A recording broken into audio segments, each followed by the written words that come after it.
Hello, it's Kaylee, and today I will be reading Chapter 2 of System Synthesis called His Thing is Intelligence and Observation. Need some help?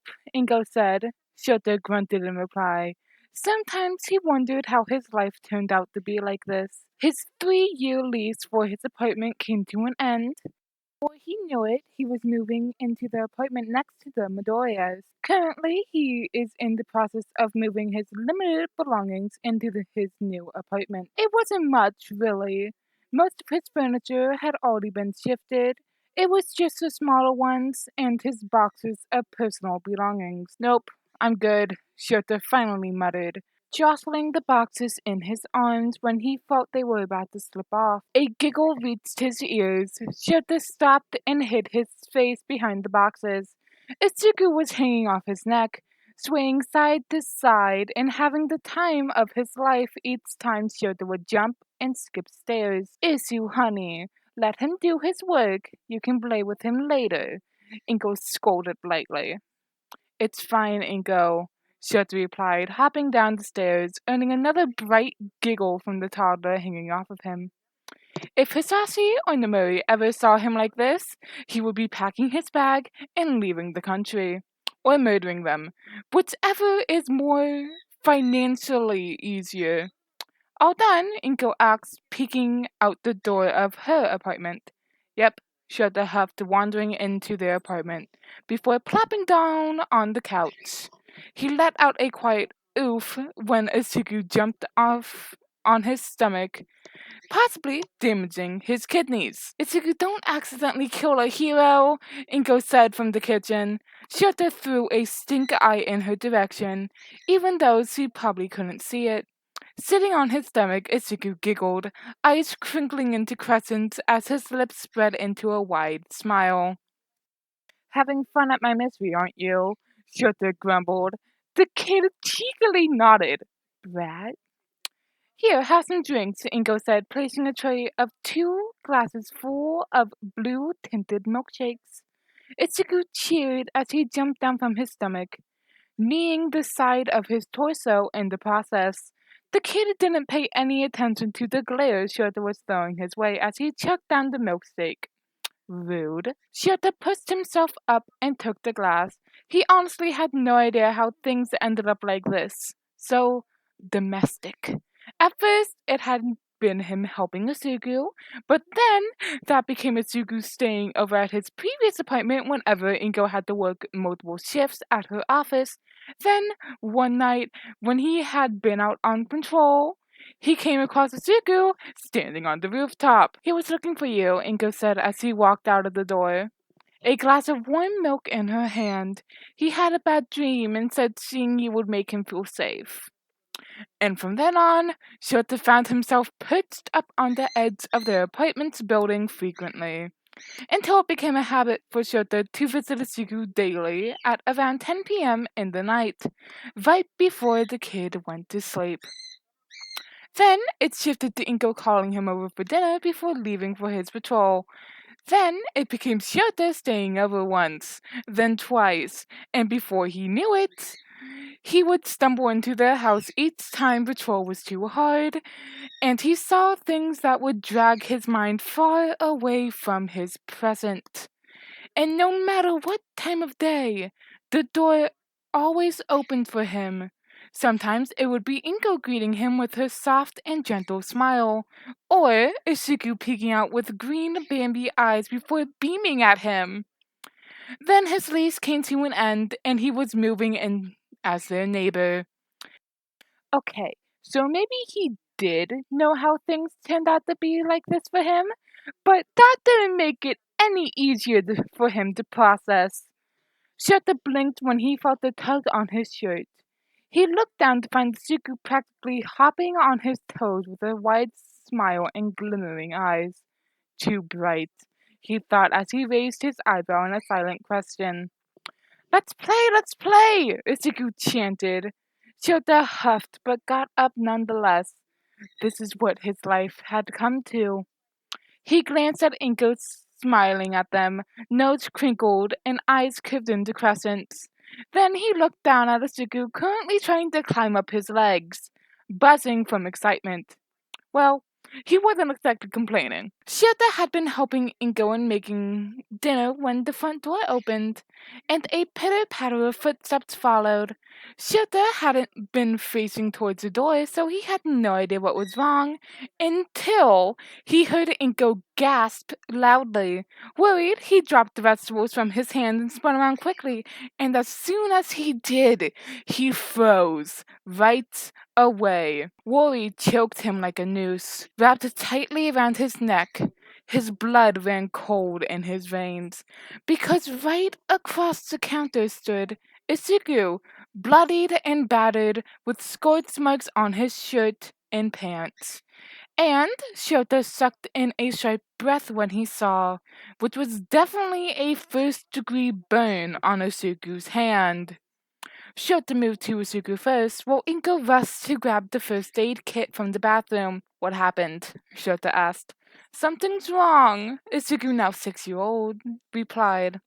Shota bit back the urge to say you think, and let out a sharp breath. I can see. Isuku shook his head. Something's wrong with Kachan. Shota faltered for a second, his mind racing to think of all the things that could have gone wrong.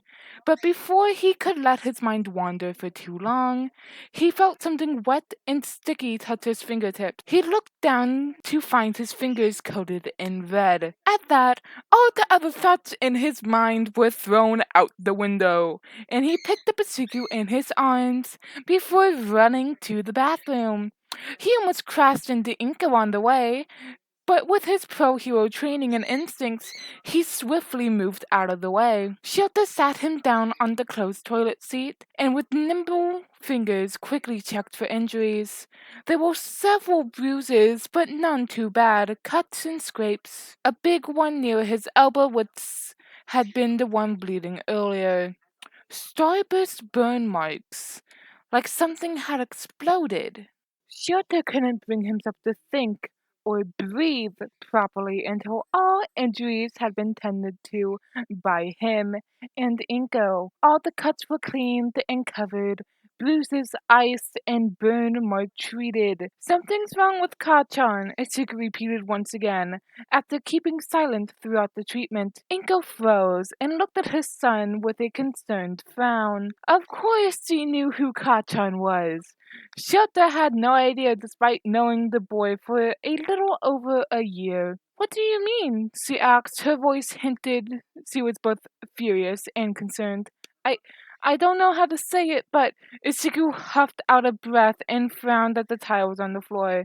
I I think his quirk is hurting him. One's quirk having a negative effect on oneself wasn't unheard of.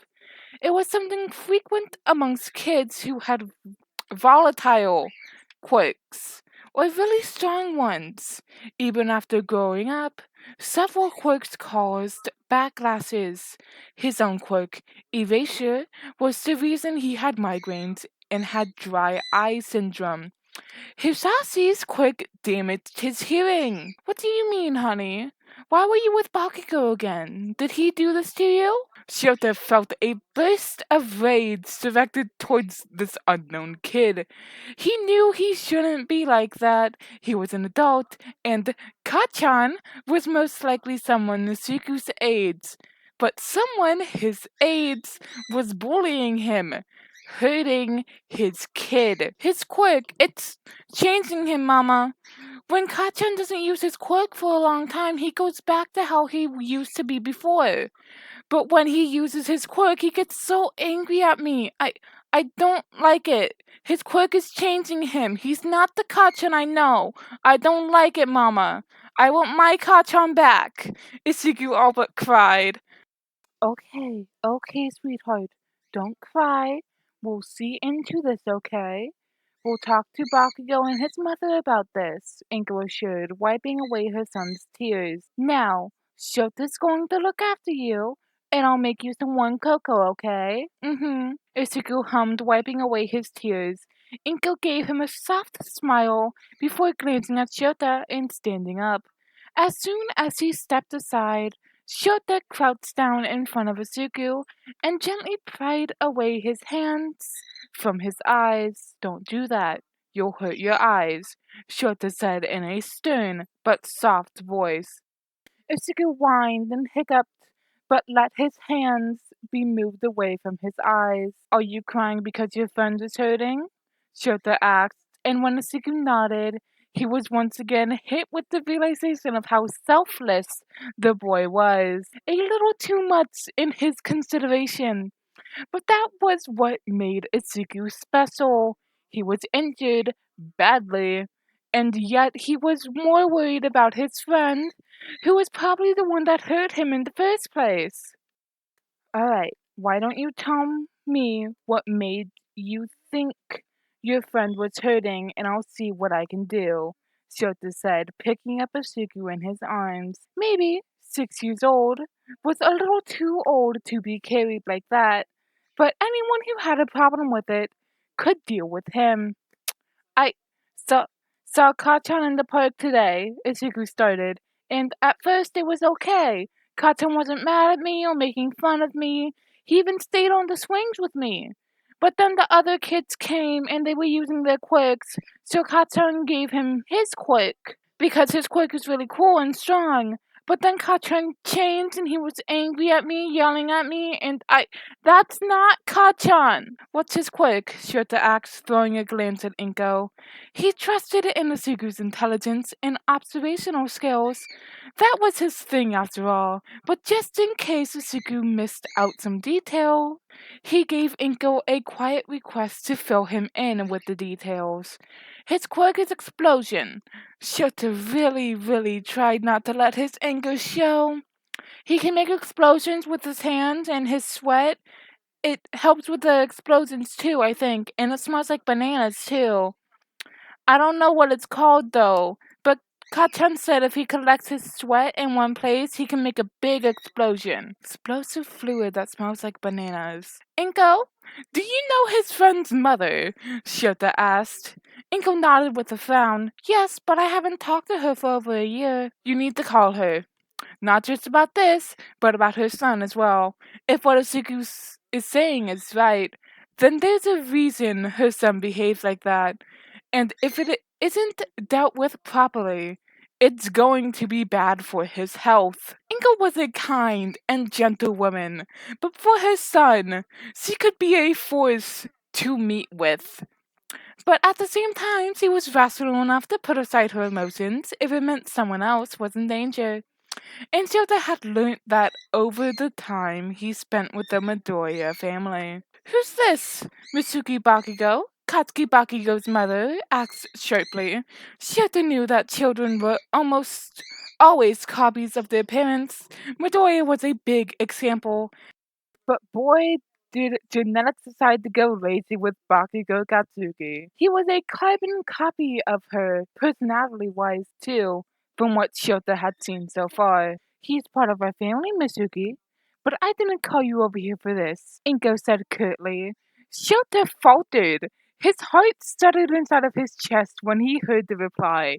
His eyes widened by a minuscule amount as he stole a glance at Inko. Miss Bakugo took a glance at Asuku and pressed her lips into a thin line. Then she glared at her son. Did you do this, you brat? So what if I did? Katsuki Bakugo barked back. And oh, this was going to test Shota's patience.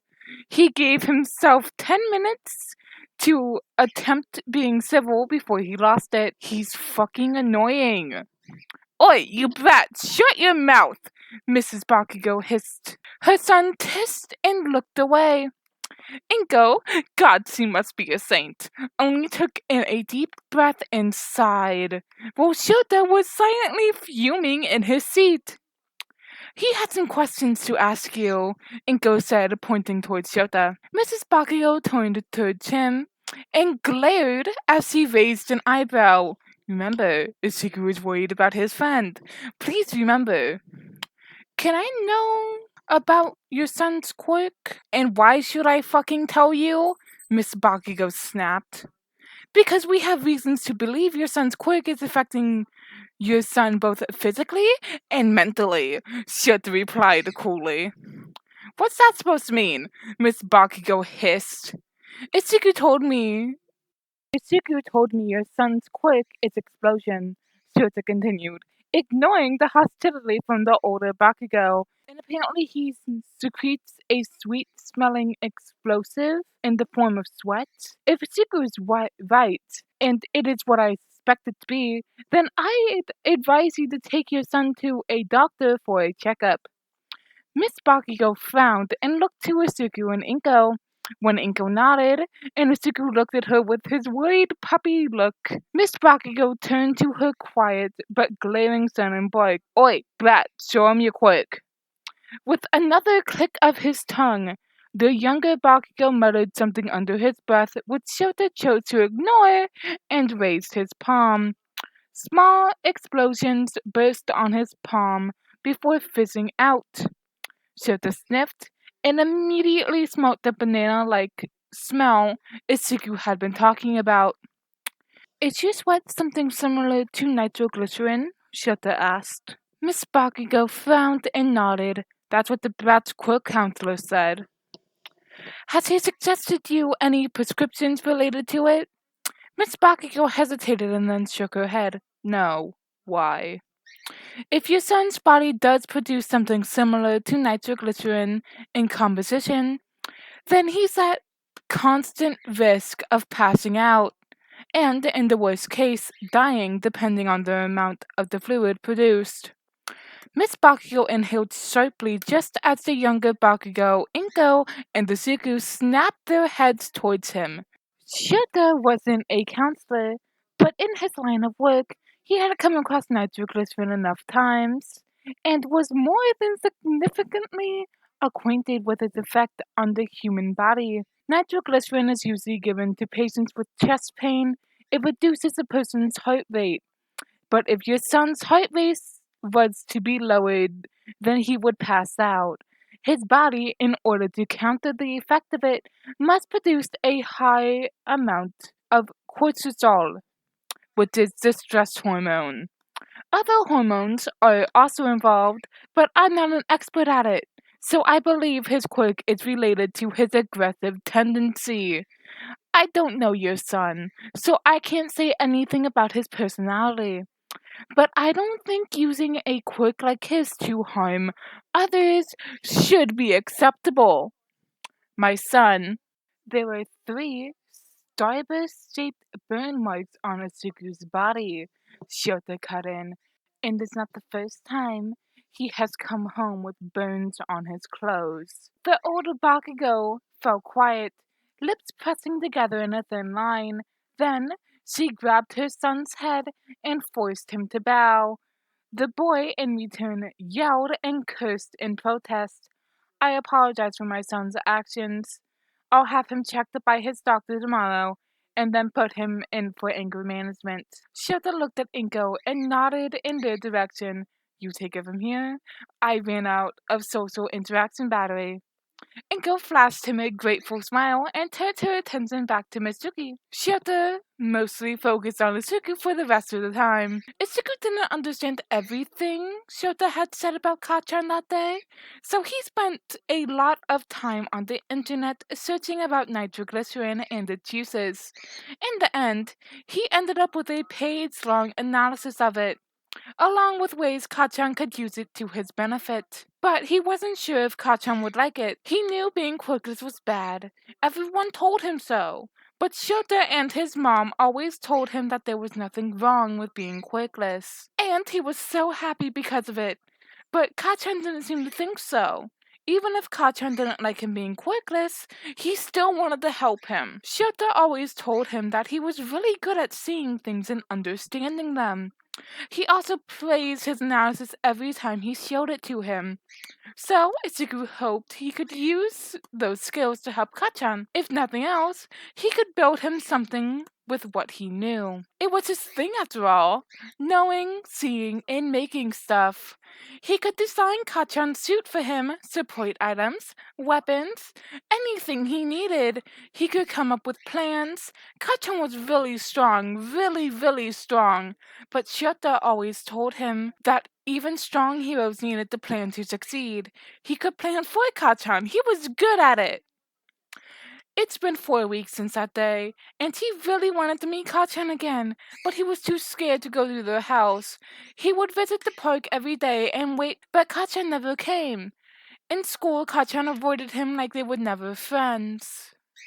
Ichigo was young, but not stupid. He knew Kachan didn't want to be friends with him anymore after he learned he was quirkless, but he had never ignored him like he was doing now, and it made Ichigo feel so bad. Ichigo had been in the park, waiting like usual, playing in the sand pit when Kachan came. He didn't notice him at first, because he was behind him.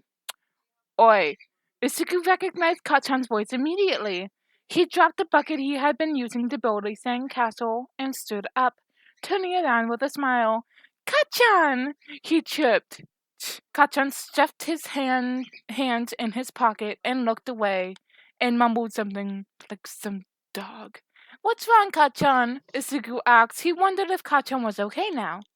Kachan looked at him and then looked away. He repeated it a few times before mumbling, I'm sorry. Ichigo blinked. Sorry? What for? Dumbass.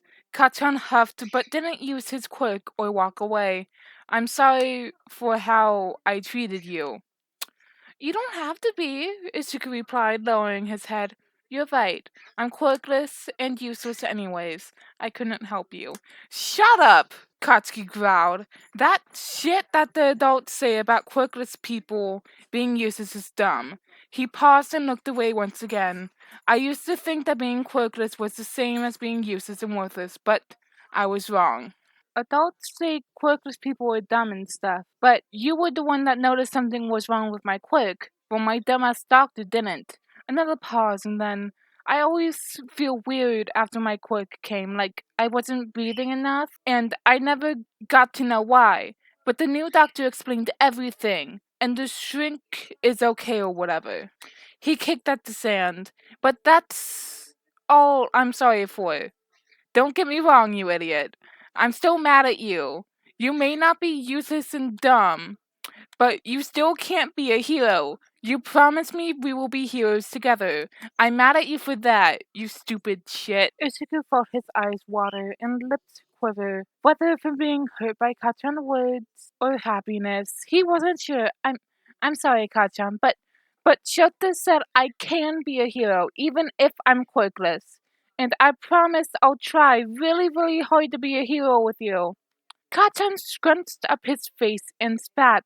The fuck are you talking about? Are you really stupid? Quirkless people can't be heroes. Ichigo shook his head. Shota told me that I can. He said that quirks are tools. They help you become a hero, but they aren't what makes you a hero. You have a really cool quirk, Kachan. You can become a hero easily, but because I'm quirkless, I will have to work really hard. Shota said if I learn how to fight hand to hand, I can become a hero. And I promise I will. I'll become a hero with Kachan. I will keep my promise. Ichigo cried, tears streaming down his face. I will help you as well. I'll build you stuff. I'll make plans for you. I promise we can work together. Kachan stayed quiet for a while before he asked, You mean it? You can become a hero even if you're quirkless. Yeah, Ichigo nodded earnestly. Kachan bit his lip. Fine, you better then. Ichigo's eyes widened. You believe me? I'm not dumb, okay? I know a quirk isn't what makes a person a hero. Otherwise, everyone could become a hero. You think the extras in our class could become heroes if they wanted to? Hell nah. Those dumbasses could never. He paused and then added, plus, Miyako fights hand to hand as well. And she's really fucking cool. He paused once again.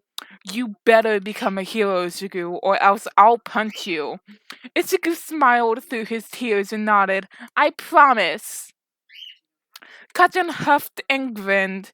Then I'll make history by becoming the first hero that came from nowhere. And you can make history by becoming the first quirkless hero. We'll shove it to all those dumb adults' faces. Ichigo cried harder, but this time he was sure it was because of how happy he was. His Kachan was back. Oh, stop crying, you fucking baby, will ya? Kachan huffed and stuffed his hands into his pockets to bring out a handkerchief. How are you going to become a hero if you like that all the time? People will laugh at you. Geez, do I need to teach you how to be strong too? Wah, Kachan! Shut up before I hit you, Zuko! Wow, children's dramatic is so interesting. I think I should have gotten popcorn, Sota muttered, watching the two kids from the shadow behind the tree. He whipped out his phone to click a picture of the Bakugo kid angrily wiping away Osigu's tears and sent it to Inko. Would you look at that? Imagine how it would have turned out if Osigu didn't notice the change. He looked up once again and let out a fond sigh. I really should ask Inko to get him checked once again. There's no way that level of intelligence is normal. That is the end of this chapter. I hope you enjoyed. Sorry for any stumbling or mispronunciations. And I'm also sorry for my bird in the background.